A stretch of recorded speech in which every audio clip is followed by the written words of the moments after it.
दोस्तों, पिछले पार्ट में देखा मिजी और होसुका फाइनली पैचअप हो जाता है और मीरा अपनी जॉब छोड़ के सीनियर सुयन को उनके ट्रॉमा से बाहर निकलने में हेल्प करती है। अब आगे। हेलो एवरीवन, कहानी के पार्ट 12 की शुरुआत वहीं से होती है जहाँ से पार्ट 11 खत्म हुआ था। तो उसे जरूर देख लें और ये इस सीरीज का आखिरी पार्ट है, तो वीडियो लास्ट तक देखें। सीन में दिखाते हैं होसू मीजी को रिंग देता है, तो वो बहुत सरप्राइज होती है कि ये उसे रिंग एकदम फिट कैसे आ गई। वो बताता है कि उसने पहले ही उसका रिंग सर्च ले लिया था। वो होसू की रिंग देख के खुश होती है और उससे खुशी में हक कर लेती है।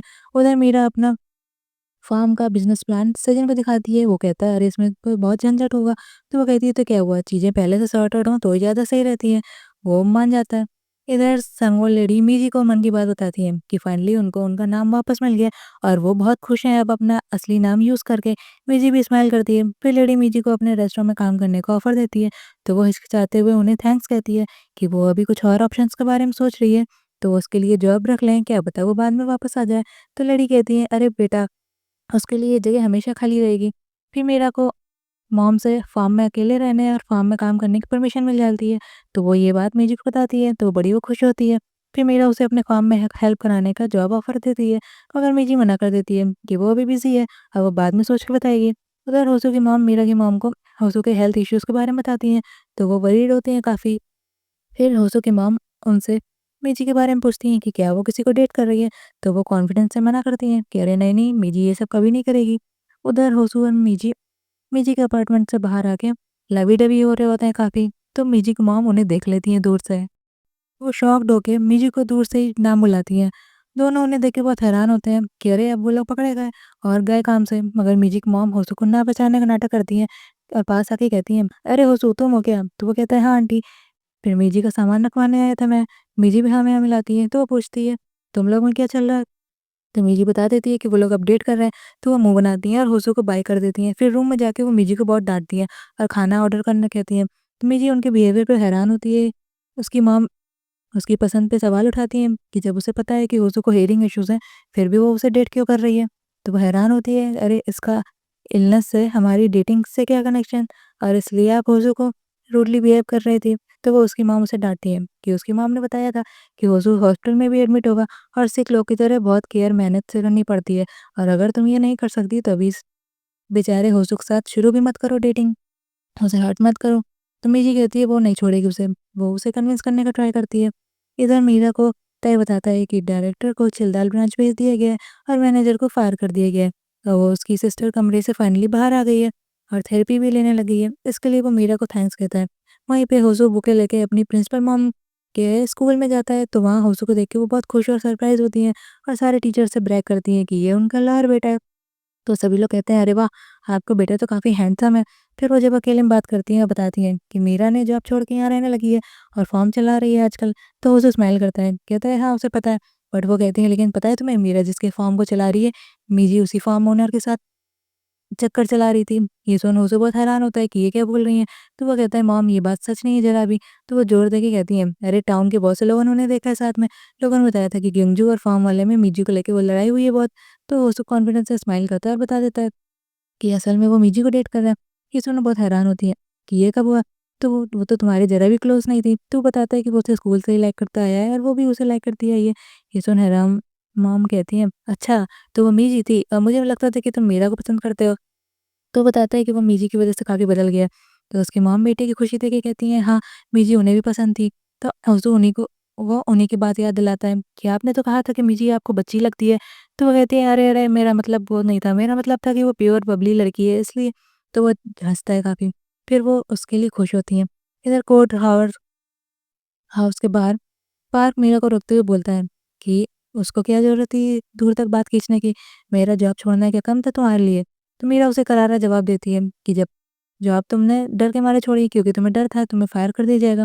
वो कहता है तो मेरी सज़ा हो तो गई पूरी, अब और क्या चाहिए तुमको? तभी वहाँ हो चुका सीनियर अटॉर्नी आता है और कहता है कि वो तुम्हारी बस सज़ा का एक छोटा-सा पार्ट था, अभी तो पूरी सज़ा निपटानी है तुमको। जो डैमेज किया है तुमने उसका कंपनसेट तो तुम्हें करना ही पड़ेगा, वो भी पूरे इंटरेस्ट के साथ। तो वो चला जाता है और मीरा उसे थैंक्स कहती है उसका केस लड़ने के लिए। तो वो कहता है वो बस अपना फैलाया हुआ रायता समेट रहा था। उधर से जिन एयरपोर्ट जाता है यूएस जाने के लिए, वो मीरा को वेट करता है मगर वो वहाँ नहीं दिखती है। मीरा भी फिर वहाँ पहुँच जाती है और दोनों मिलते हैं। वो उसे फिर से यूएस चलने के लिए फिर से पूछता है। तो वो नेक्स्ट टाइम के लिए ये पूछने को कहती है। इमोशनल सचिन तो उससे फिर मैसेज, ईमेल कुछ भी भेजने के लिए प्रॉमिस करवाता है। वो उसे वादा करती है, फिर वो लोग हग करते हैं और वो उसे बाय बोल के चला जाता है। उधर होसू के एडमिट होने पे मिजी उससे बातें करती है। तभी होसू की मॉम आ जाती है तो मिजी को वो देख के स्माइल करती है। फिर वो उसे बताती है कि उन्हें तुम्हारे और होसू के बारे में सब पता चल गया है। तो वो शाय होती है। मॉम कहती है कि वो हमेशा से ही मिजी से ही क्लोज फील करती रही हैं, स्पेशली जब उन्होंने साथ में स्ट्रॉबेरी जैम बनाया था। तो वो ये सुन के स्माइल करती है। असल में तो उस दिन मीरा थी उनके साथ, ना कि मिजी। तो वो फिर भी हाँ में हाँ मिलाती है। उधर मिजी को मॉम की कॉल आती है कि उसकी दादी की तबीयत बिगड़ गई है। तो वो भाग के हॉस्पिटल जाती है। रोते हुए पूछती है दादी को वेंटिलेटर से क्यों उठाया। तो मॉम कहती है कि वो डॉक्टर उनका ट्रीटमेंट रोकने को कह रहे हैं और दादी भी घर जाना चाहती हैं आखिरी पलों में। फिर वो लोग दादी को घर ले आते हैं। वो कोमा में होती हैं। फिर मिजी मीरा को बताती है कि वो कॉलेज ज्वाइन करने का सोच रही है। तो मीरा कहती है तुम्हें कॉलेज की ज़रूरत नहीं है इतनी भी। तो वो कहती है मगर वो जाना चाहती है कॉलेज, उसने कभी ज्वाइन नहीं किया और वो कॉलेज ज्वाइन करके देखना चाहती है कि वो ये कर पाएगी या नहीं। तो मीरा कहती है फिर तो तुम्हें बहुत ज़्यादा मेहनत करनी पड़ेगी। अगर होसू तुम्हें ट्यूशन भी पढ़ाएगा तो भी तुम्हें बहुत ज़्यादा मेहनत करनी पड़ेगी। तो मिजी कहती है अरे बट तुम मुझे डरा क्यों रही हो पहले से ही। तो वो दादी से शिकायत करती है, देखो दादी ये मीरा खुद को बहुत स्मार्ट समझती है, तभी मुझे डरा रही है। और दोनों में बहस होने लगती है। वहीं पे संगो लेडी फिर पढ़ना सीखना शुरू करती हैं और जब वो अच्छे से पढ़ने लगती हैं तो वो अपनी बेस्ट फ्रेंड रोज़ा का दिया हुआ लेटर पढ़ती हैं और उसे पढ़ के इमोशनल होती हैं, जिसमें रोज़ा ने लिखा था कि उन्होंने संगुल को ही देख के पोएम लिखना स्टार्ट किया। तो लेडी बहुत रोती है। उधर मीजी अपने सपने में देखती है कि उसकी दादी तैयार होकर कहीं घूमने जाने की तैयारी कर रही हैं। तो वो पूछती है कि कहाँ जा रही है वो बताती है कि बहुत दूर। अब वो बस ट्रैवल करेंगी तो वो जाने की जिद करती है उनके साथ। तो दादी उसे कहती हैं कि उसे अभी कॉलेज पूरा करना है तो वो नहीं चल सकती साथ में। तो फिर मिजी इमोशनल होकर समझ जाती है और वो उन्हें रोकती है, कहती है दादी मत जाओ, उसके साथ ही रहो। तो दादी उसे कहती है तुम फिर बच्चों की तरह रोने लगी। तो मिजी रोने लगती है और वो उन्हें नहीं जाने दे सकती है। तो दादी कहती है कि मैं हमेशा तुम्हारे साथ रहूंगी, कभी बर्ड बन के आऊँगी, कभी बादल बन के, और मैं तुम्हारे साथ हमेशा तुम्हारे डिफ़िकल्ट टाइम में हमेशा रहूँगी। तो वो रोती है कि अगर वो उन्हें पहचान ना पाई फिर कि वो आप ही हो। तो दादी कहती हैं कि तुम मुझे पहचान लोगी, अगर तुम कोई फ़नी शेप का बादल देखो या फिर किसी बर्ड को तुम्हें घूरते हुए देखो, तो तुम समझ जाओगी कि वो मैं ही हूँ। तो वो बहुत रोती है। वो उसे चुप कराती हैं कि वो हमेशा उसके साथ रहेंगी और उसे लाइफ़ में ग्रो होता हुआ देखेंगी। फिर मिर्ची उन्हें जाने की परमिशन दे देती हैं कि वो उसकी चिंता किए बिना चाहे जा सकती हैं। एटलीस्ट उन्हें हॉस्पिटल के बेड में दर्द से नहीं रहना पड़ेगा। वो उनसे वादा करती है कि वो मिर्ची से ज़रूर मिलने आएँगी। तो दादी भी वादा करती हैं। वहीं देखते हैं ये मिर्ची का बस सपना था, जब वो जगती है उसकी दादी जा चुकी होती हैं। तो वो लोग बहुत रोते हैं। कुछ टाइम बाद मेरी कॉलेज ज्वाइन करने के लिए एग्ज़ाम प्रिपरेशन करने लगती है और होसो साइन लैंग्वेज की क्लास में साइन लैंग्वेज सीखता है। मीरा अपने फार्म में मेहनत से काम करती है और सैजन यूएस में जॉब करता है और मीरा के मैसेज में स्ट्रॉबेरी फसल के अपडेट्स पढ़ के खुश होता है। फिर होसू और मिजी मिजी का रिजल्ट देखते हैं, फिर वो पास हो जाती है, फिर वो कॉलेज जाने लगती है और अपनी क्लास में एक सीनियर से पंगा ले लेती है जो उसके क्लासमेट को नोट्स नहीं देने का ब्लेम बहाना करता है। वो उनकी बहस बढ़ते देख फिर वो दोनों बाहर आ जाते हैं और दोनों में दोस्ती हो जाती है। तभी होसू मीरा को कॉलेज लेने आता है और दोनों संगवाल लेडी के पोएट्री रीडिंग इवेंट में जाते हैं। वहाँ उनकी पोएट्री सुन के वो लोग सब तालियां बजाते हैं।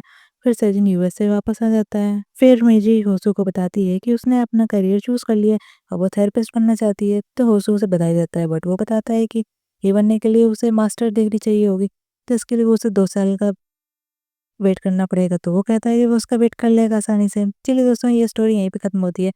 वीडियो को लाइक और शेयर करें। फिर मिलते हैं नेक्स्ट वीडियो में, तब तक के लिए बाय बाय।